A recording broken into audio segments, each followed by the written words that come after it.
আসসালামু আলাইকুম। আমি ডক্টর তৌহিদুল ইসলাম, কনসালটেন্ট 4D তৌহিদ আল্ট্রাসোনোগ্রাফি, ঝাউতলা, কুমিল্লা।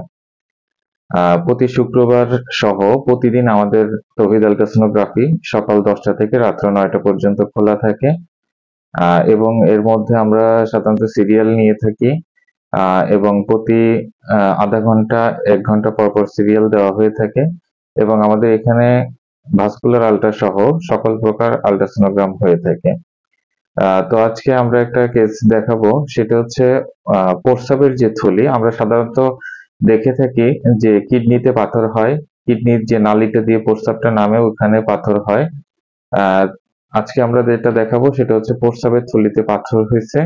এই পাথর হওয়ার কারণে ওনার প্রস্রাব আটকে গেছিল। এরপরে উনি ক্যাথেটার করছে, ক্যাথেটার করার পরে আমাদের এখানে আল্ট্রাসোনোগ্রাম করতে আসছে এবং আমরা খুঁজে পেলাম যে মূত্রথলিতে একটা বড় পাথর আছে এবং এই মূত্রথলিতে প্রচুর পরিমাণে ইনফেকশন হওয়ার কারণে ওনার তলপেটে ব্যথা আছে এবং দুই পাশের কিডনি আলহামদুলিল্লাহ ভালো আছে।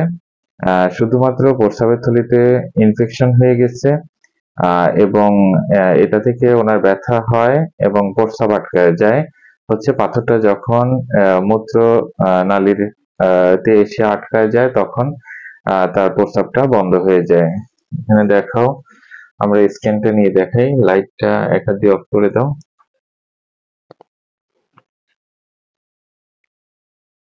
এটা হচ্ছে মূত্রথলি।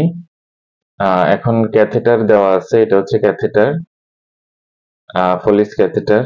ক্যাথেটারটা ক্লাম্প করে রাখা আছে এবং এই যে আমরা প্রস্রাবের যে ইনফেকশনটা, এই যে প্রস্রাবের থলির যে গাটা এটা অনেক মোটা হয়ে গেছে এবং এটা হচ্ছে ইরেগুলার আউটলাইন আমরা দেখতে পাচ্ছি এবং আমরা যখন এভাবে নিচের দিকে গেলাম, এই যে অ্যাকোস্টিক শ্যাডো নিচ্ছে, পোস্টেরিয়র অ্যাকোস্টিক শ্যাডো এবং এই যে ইকোজেনিক স্ট্রাকচার, এটা হচ্ছে পাথরটা। এই পাথরটার কারণে মূলত ওনার প্রস্রাবটা আটকে যায়। এটা হচ্ছে মূত্রথলিতে পাথর, এই যে ইকোজেনিক এবং শ্যাডো নিচ্ছে। আমরা যখন এই যে কালার ফ্লো দিলাম,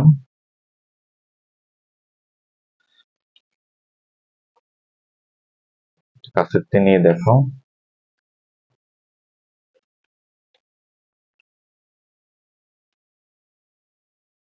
পাথরটা যথেষ্ট বড়। আমরা যখন মাপ নিলাম 14 মিলিমিটার মাপ করে